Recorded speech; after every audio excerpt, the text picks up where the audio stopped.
જય જવાન, જય જવાન. પબ્લિક હવે શીખી ગઈ. પેલા પબ્લિક ભેગી થઈ જતી, નેતા 1.5 કલાક મોડા આવતા. હવે નેતા આવી જાય પબ્લિક 1.5 કલાક મોડી આવે છે. હજી પબ્લિક આવી રહી છે એટલે ખબર પડી ગઈ કે થોડું મોડું જવાનું છે.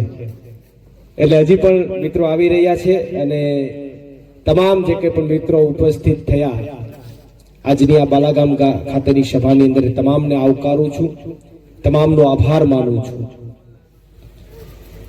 આમ તો તમારી વચ્ચે ઘેડમાં પદયાત્રા કાઢ્યા પછી એક 108 દિવસની જેલ યાત્રા કરીને આવ્યો છું. થોડીક લાંબી યાત્રા થઈ. અહીંયા 14 દિવસની પદયાત્રા કરી, એમાં પગમાં પીડા પડી અને એ પછી 108 દિવસની ગુજરાતના ખેડૂતો માટે જેલની યાત્રા કરી. એમાં ઘણી બધી પીડાઓ પડી, પણ એ પીડાથી મને કોઈ ફેર પડ્યો નથી. આજે આ બાલાગામની ધરતીની અંદર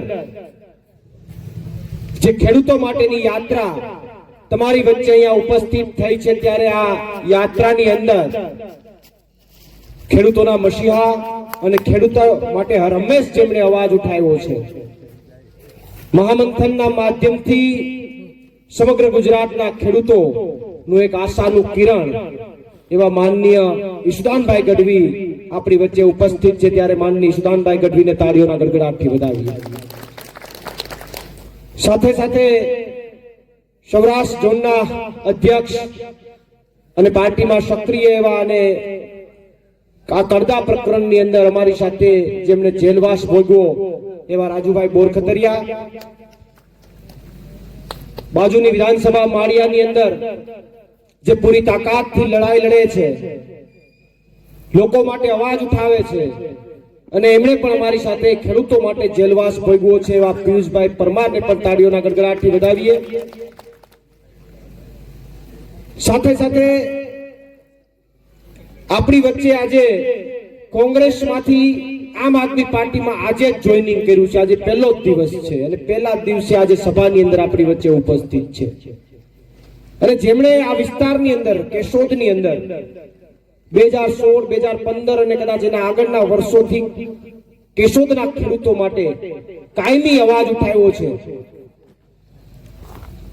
અને ખેડૂત હિતરક્ષક સમિતિના જે પ્રમુખ છે એવા ધીરુભાઈ જાટિયાને પણ આપણે આજે એમને પોતે આ પાર્ટીમાં પ્રવેશ કર્યો છે કોંગ્રેસમાંથી, તો એમનો આપણે આવકારીએ છીએ. એવા જ આ વિધાનસભાના સહપ્રભારી અને જેમણે ખૂબ આ પાર્ટીની અંદર મહેનત કરી છે, ઘણા વર્ષોથી પાર્ટીમાં નિષ્પક્ષ અને ખૂબ સારી રીતે કામ કરી રહ્યા છે એવા બાલાભાઈ કાનગઢને પણ આપણે આવકારીએ છીએ. સાથે સાથે અમારે મેસવાણ સીટમાંથી ચંદુભાઈ હોય કે અન્ય તમામ મહાનુભાવો હોય અને સામે જેટલા પણ છે, આમાં અમારા ઘણા બધા આગેવાન તો સામે બેઠા હોય છે. એની જગ્યા અહીંયા છે પણ એ સામે બેઠા છે. અમે આગળ હેઠા ઉતરશું તો ખબર પડશે કે તમે અહીંયા હતા. પણ આ જ મજા છે આમ આદમી પાર્ટીની. ઘણા આગેવાનો એવા હશે જેને અહીં બેહાડવાના હશે, પણ એ હશે છેલ્લે વ્યવસ્થામાં. તો એને બધા તાળીઓના ગડગડાટથી વધાવીએ, કારણ કે એનું મોટું યોગદાન છે સાહેબ. તો મહત્વની ચર્ચા અને મહત્વની વાત, અને એના હવે બધાને તો યાદ કર્યા, પણ એક વ્યક્તિને ખાસ યાદ કરવો પડે કે જેમણે આ સભાની અંદર ખૂબ મહેનત કરી છે અને ભૂતકાળમાં પણ બાલાગામમાં જ્યારે પણ સભાઓ થઈ, જ્યારે એમણે પોતાના ખંભા ઉપર પૂરેપૂરો વજન લઈને આખો વજન માથે લીધો છે એવા રમેશ ભેડાને તમામ મિત્રો તાળીઓના ગડગડાટથી વધાવીએ. અમારે મનીષભાઈ છે, એભાભાઈ છે, મેં કીધું ને ઘણા બધા એવા મિત્રો છે કે સામે બેઠા હશે એટલે આમાં મોટા દેખાય ખબર પડે. ચંદવાણાથી ટીમ આવી છે, બીજા બધા અખોદરથી ટીમ આવી છે, ઘોડાદરથી આવી છે, ઓસાથી આવી છે, તમામ જગ્યાએથી, પાથરોડથી આવ્યા છે,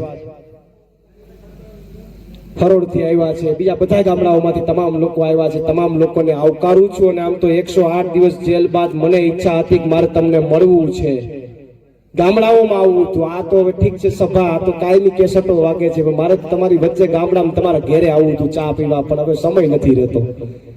જેલની યાત્રા પૂરી થઈ ત્યાં નવી યાત્રા શરૂ થઈ ગઈ છે ખેડૂતો માટે. પણ જ્યારે ચોક્કસથી સમય મળશે ત્યારે તમારા ગામની વચ્ચે આવીશ, ગામના લોકોને મળવા આવીશ. નાના નાના ભૂલકાઓ અમને ખૂબ યાદ કરે છે. અમારે ભાઈ જસ્મીન હોય ઘોડાદરથી મને ફોન આવે કે પાંદડીનું શાક ખાવા આવો. આજે ફોન આવ્યો, મેં કીધું આમાં પાંદડી મારા નસીબમાં આ વખતે લાગતી નથી. હા, એનું શાક બનાવે એટલે. તો તમામ જે કોઈ પણ મિત્રોની લાગણી અને પ્રેમ છે, આ યાત્રા ખેડૂતો માટેની યાત્રા શું કામ કાઢી છે, કયા મુદ્દાઓને લઈને કાઢી છે, કયા પ્રશ્નોને લઈને કાઢી છે, એની મારે ચર્ચા તમારી સમક્ષ કરવી છે. ગઈકાલે સોમનાથ દાદાના ચરણોમાંથી આ યાત્રાની શરૂઆત થઈ. ગુજરાતના ખેડૂતોની પરિસ્થિતિ ભયંકર છે. બિયારણ માર્કેટમાં લેવા જાય તો બિયારણ સારું ન મળે, નકલી બિયારણ મળે, ખાતર સમયસર ન મળે, જ્યારે જોતું હોય તેથી ખાતર ન મળે. મેં દરેક જગ્યાએ કીધું છે કે દારૂ જોતો હોય 5 મિનિટમાં હોમ ડિલિવરી થાય, પણ ખાતર જોતું હોય 5 અઠવાડિયામાં જેથી જોતું હોય તેથી નથી મળતું. આ વાત સાચી કે નહીં? આ દારૂબંધી છે, પણ દારૂ જોતો હોય તો તમે 5 મિનિટમાં હોમ ડિલિવરી થાય, ખાતર જોતું હોય ભેગું ન થાય. અને ઈ દારૂબંધી વાળા ગુજરાતમાં હમણાં હું જાતો તો ગાંધીનગર જતો હતો તો ભાવનગર થી અમદાવાદ વાળા હાઈવે ઉપર બોડિયા મારેલા છે કે દારૂ પીને વાહન ચલાવવાની મનાઈ છે. મને વિચાર આવ્યો કે આડું આ તો દારૂબંધી છે, આવું કેમ લખ્યું હશે? દારૂ પીને કે વાહન ચલાવવાની મનાઈ છે. એટલે મેં ફોટો પાડીને ફેસબુકમાં મૂક્યો. મેં કીધું આ દારૂબંધી વાળા ગુજરાતની અંદર દારૂ પીને વાહન ચલાવવાની મનાઈ છે, આ લો કરો વાત. તો કેટલા બધા ભાજપ વાળા નીચે કોમેન્ટ કરી કે બીજા રાજ્ય વાળા નીકળતા હોય તો એના માટે છે, પણ બીજા રાજ્ય વાળા નીકળતા હોય તો ગુજરાતી બોર્ડ નો મારવાનો હોય, હિન્દી મારો. અને બીજા રાજ્ય વાળા નીકળતા હોય તો આ ગુજરાતમાં દારૂબંધી છે, એને ન પીવાનું હોય. પણ હાલે છે બધું એમને લોલમ લોલ હાલે છે. ખાતર, બિયારણ, બધા પ્રશ્નો, ટાઈમસર વીજળી નો આવે. આપણે તમે જે કઈ ખેત પેદાશો કરો એના ભાવ ન મળે, અને ભાવ જે વર્ષે હોય એ વર્ષે વરસાદ એટલો બધો પડી ગયો હોય તમારી પાસેથી બધું વહી ગયું હોય, કઈ વધુ જ ન હોય. અને જયારે ધોવાણ થઈ ગયું હોય, કઈ વધુ ન હોય, તો એ સમય સરકાર તમને સહાય ન આપે. અને ધોવાણના મુદ્દામાં તો આપણે તમારાથી વધારે તો યાતના કોને હશે? પાક ફેલ થઈ જાય એમાં તમારાથી વધારે યાતના તો કોને હશે? આ ઘરના ખેડૂતોથી યાતના તો વધારે કોને હશે? સૌથી વધારે જો પાક ફેલ થવાનો પ્રોબ્લેમ થતો હોય તો આ ઘેરના ખેડૂતો માટે થાય છે. અને એટલા માટે ઘેરના ખેડૂતો માટે મેં 14 દિવસની તમારા માટે પદયાત્રા કરેલી. 14 દિવસ સુધી સતત મારા પરિવારથી દૂર, તમામ વસ્તુઓથી દૂર રહી અને સતત તમારી વચ્ચે, તમારા ગામડાઓમાં, તમારા ઘરે, તમારા વિસ્તારમાં તમારી વચ્ચે હું આવેલો. અને એ સમયે ભાજપ વાળાએ જાહેરાતો ચાલુ કરી દીધી, થઈ જશે ને આ છે ને તે છે ને, બધી સભાઓમાં ભાજપ વાળા આવે ને પ્રશ્ન પૂછે ને ખૂબ આવ્યું, ચર્ચાઓ થઈ. ખેડની ચર્ચા આખા ગુજરાતમાં થઈ. પણ મારે સરકારને અહીંયાથી કહેવું છે, પ્રવીણ રામ ઘેરનો મુદ્દો ભૂલ્યો નથી. હજુ પણ પ્રવીણ રામ એ મુદ્દો લડવા માટે તૈયાર છે.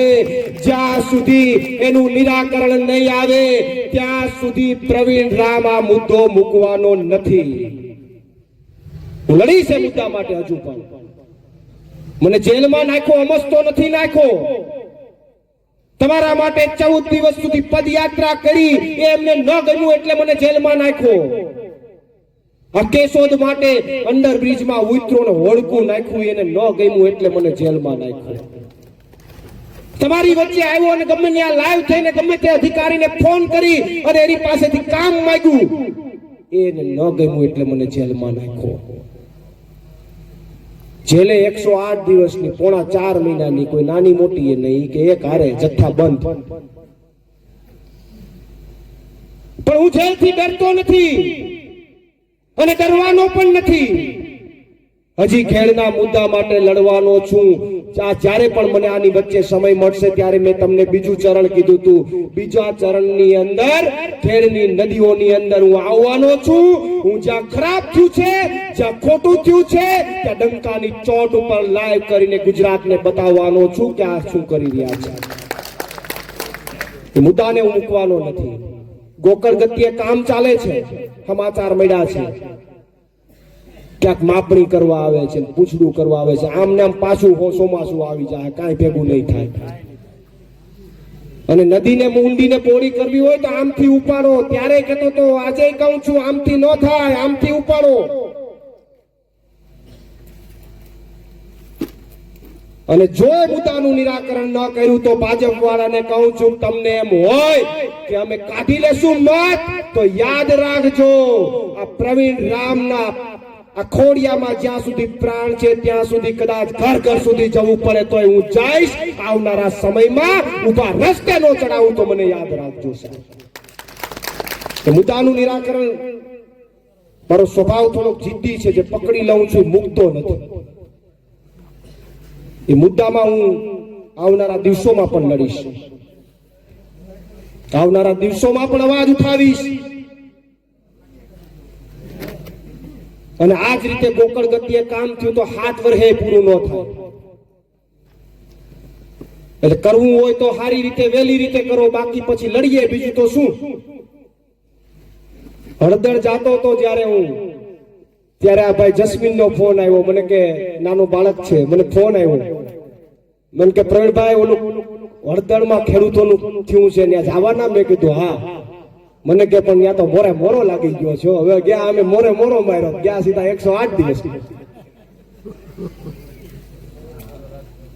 પણ મહત્વની વાત, મહત્વની ચર્ચા આ વિસ્તારના મુદ્દાઓ માટે તો ચોક્કસ, પણ એક મુદ્દો લઈને જે અત્યારે યાત્રા લઈને નીકળ્યા છે એની તમને વાત કરું કે અત્યારે ભારત સરકારે અમેરિકાની સરકાર સાથે એક ડીલ કરી છે કે અહીંથી આપણો કોઈ ખેતીનો માલ, આપણા ખેડૂતનો માલ, સારી ક્વોલિટીનો માલ અમેરિકાની અંદર જો આપણે મોકલીએ તો પેલા એમાં 0% ટેક્સ હતો, એમાં 18% ટેક્સ લાગુ કરી દીધો આ લોકોએ. એટલે આપણો માલ ત્યાં વેચાવા જાય તો મોંઘો થઈ જાય. મોંઘો થઈ જાય તમને ફાયદો ન થાય, પણ તમારો માલ જે છે અહીંયા માર્કેટમાં વેચાય જાય.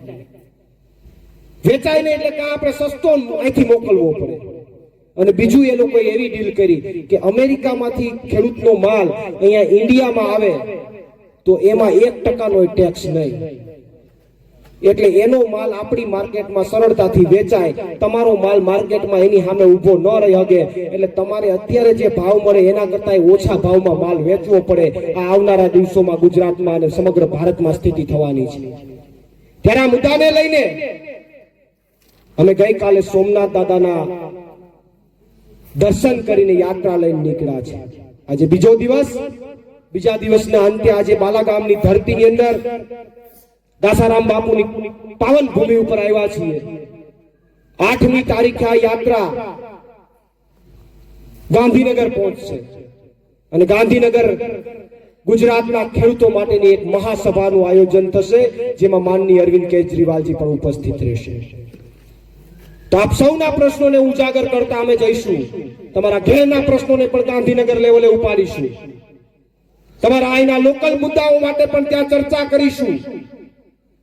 પણ એક વાત મહત્વની છે સાહેબ, એક વાત મહત્વની છે. 2012 થી લડું છું.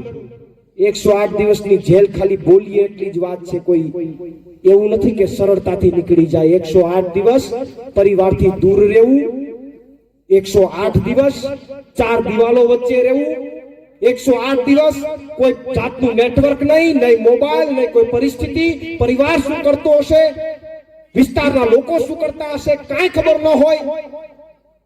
માત્ર ને માત્ર વિચારો આવે, ક્યારે નીકળીશું એનો કોઈ અંદાજ ન હોય.